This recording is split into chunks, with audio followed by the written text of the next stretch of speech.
مدرسے کے انتہائی عظیم الشان جلسے میں شریک ہونے کا موقع نصیب فرمایا ہے۔ یہ مدرسہ پورے اطراف میں مرکز ہے اور یہ جلسہ بھی سارے اطراف کے جلسوں کا سردار ہے، اعلیٰ درجے کا۔ اس کا لوگ انتظار کرتے رہتے ہیں فلاں تاریخ کو، اور جب تاریخ متعین ہو جاتی ہے لوگ دن گنتے ہیں کہ گڑھی دولت کے جلسے میں جا کر دین و ایمان کی دولت حاصل کرنا ہے، یقین اور علم اور عمل کا کی قیمتی پونجی اور سرمایہ حاصل کرنا ہے۔ اللہ تبارک تعالیٰ اس مدرسے کو اور اس جلسے کو اللہ تعالیٰ قیامت تک اسی طرح سے باقی رکھے گا انشاءاللہ۔ اور مولانا عاقل صاحب اللہ تبارک تعالیٰ ان کی عمر میں صحت میں برکت نصیب فرمائے۔ ابھی ایک جگہ زیارت ہوئی تھی، انہوں نے کہا تھوڑی دیر کے لیے آ جاؤ، تو ان کا حکم مان کر اور اپنی سعادت سمجھ کر میں یہاں آیا ہوں۔ اللہ تبارک تعالیٰ میرے آنے کو قبول فرمائے۔ میں نے آیت پڑھی تھی، آیت میں اللہ تعالیٰ سارے مسلمانوں سے کہتے ہیں لا تیأسوا من روح اللہ، اے مسلمانوں اللہ کی رحمت سے مایوس نہ ہونا۔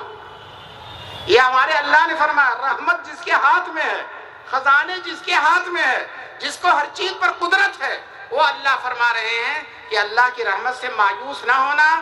پھر آگے اللہ فرماتے ہیں وَلَا تَيْأَسُوا مِن رَوْحِ اللَّهِ إِلَّا الْقَوْمُ الْكَافِرُونَ، اللہ کی رحمت سے کافر نا امید ہوتا ہے، مومن نا امید نہیں ہوتا۔ تو دوستو کتنے بھی حالات خطرناک ہوں، کچھ بھی ہو جائے، لیکن ہم کو اللہ کی رحمتوں سے امید کا دامن چھوڑنا نہیں چاہیے، کسی مرحلے میں ہم کو مایوس نہیں ہونا چاہیے۔ ہمارے حضور نے مثال دے دے کر سمجھایا، حضور نے کہا مومن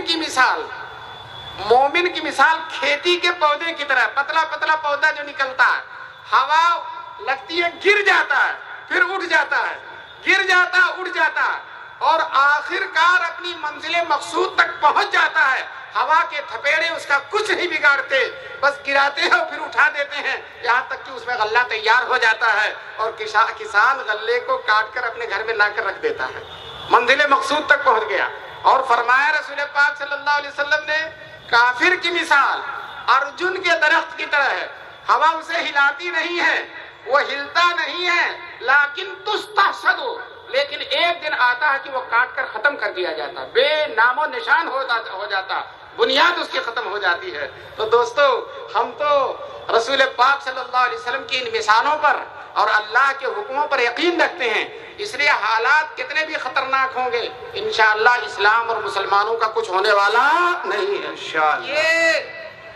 یہ مدرسہ اور یہ جلسہ بتاؤ سارے پروگرام رکے ہوئے ہیں، کاروبار رکا ہوا ہے، لیکن ماشاءاللہ نہ یہ مدرسہ رکا نہ مدرسے کا جلسہ رکا، اور انشاءاللہ یہ کبھی رکنے والا نہیں ہے۔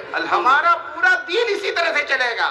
آج ماشاءاللہ دارالعلوم دیوبند میں محرم کے بعد سے پڑھائی شروع ہوئی ہے، اور جو ہے شوال، ذی-قعدہ، ذی-الحجہ 4 مہینے کے بعد پڑھائی شروع ہوئی ہے، اور اللہ کا لطف و کرم ہے، اللہ کا احسان ہے کہ سال بھر میں جتنا پڑھایا جاتا ہے وہ سارا کا سارا نصاب پورا ہو گیا ماشاءاللہ۔ تو دین کا کام رکنے والا نہیں ہے۔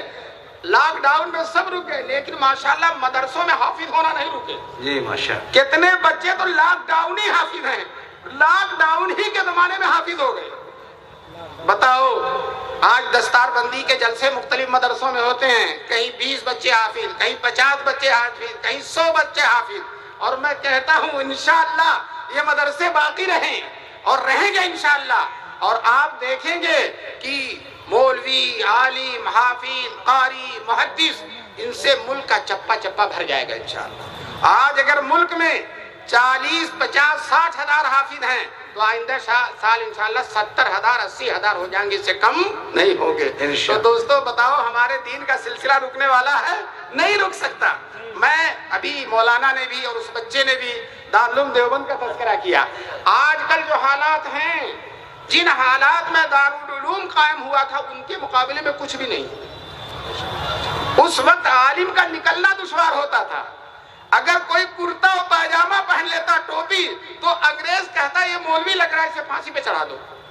آج یہ حالات نہیں ہے، مسجدیں شہید کر دی گئی، دلی میں 1,000 مدرسے تھے سب ختم ہو گئے، لیکن دوستو ہمارے علماء دیوبند مایوس نہیں ہوئے، اللہ کی رحمت سے مایوس نہیں. مولانا قاسم نانوتوی, مولانا رشید احمد گنگوہی, حاجی امداد اللہ مہاجر مکی 1857 کے بعد جب بظاہر مسلمان ناکام ہو گئے تھے اور انگریز غالب ہو گیا تھا, ان حضرات نے تہجد میں رو رو کے دعا کیا, بار الہ اسلام کی حفاظت کی کوئی سبیل پیدا فرما دے.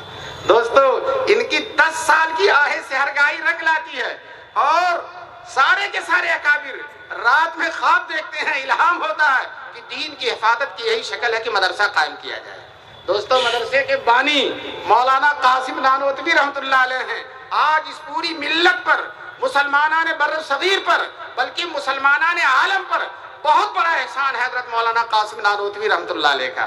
انہوں نے بچپن میں خواب دیکھا تھا کہ میں خانہ کعبہ کی چھت پر ہوں اور میرے جسم سے دودھ کی نہریں ہر طرف نکل جا کے بہ رہی ہیں. خانہ کعبہ کی چھت پر اور دودھ کی نہریں, خانہ کعبہ بھی مبارک اور دودھ بھی مبارک. کسی عارف کامل نے اس خواب کی تعبیر یہ بتلائی تھی, یہ بچہ بڑا ہو کر حضور صلی اللہ علیہ وسلم کے دین کی ایسی خدمت کرے گا جس کا فیض پوری دنیا میں جاری ہوگا. بتاؤ, دارالعلوم دیوبند کا فیض پوری دنیا میں جاری ہے کہ نہیں؟ چپے چپے میں جاری ہے.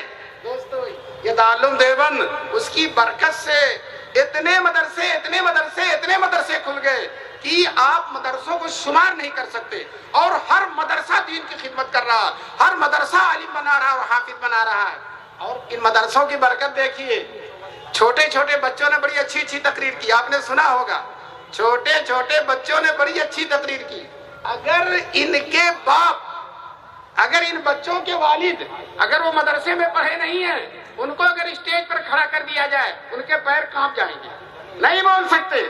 اور ان مدرسوں نے ان بچوں کے اندر کیا قوت پیدا کر دی ہے, کیا ہمت پیدا کر دی ہے, اور کیا علمی طاقت پیدا کر دی ہے کہ چھوٹے چھوٹے بچے لاؤڈ اسپیکر پر بانگے دہل بڑے ہی بے خوفی کے ساتھ, بڑی جرأت کے ساتھ تقریر کرتے ہیں. دوستو, یہ مدرسوں کا فیض ہے, اور ان مدرسوں کا طرح طرح سے فیض ہے. اللہ تبارک تعالی ہم سب کو ان مدرسوں کی قدر کرنے کی توفیق نصیب فرمائے. اور ماشاءاللہ مسلمان, اللہ نے اس کے دل میں مدرسوں کی محبت ڈال دی ہے, مدرسوں کی محبت ڈال. وہ مزدور جو مزدور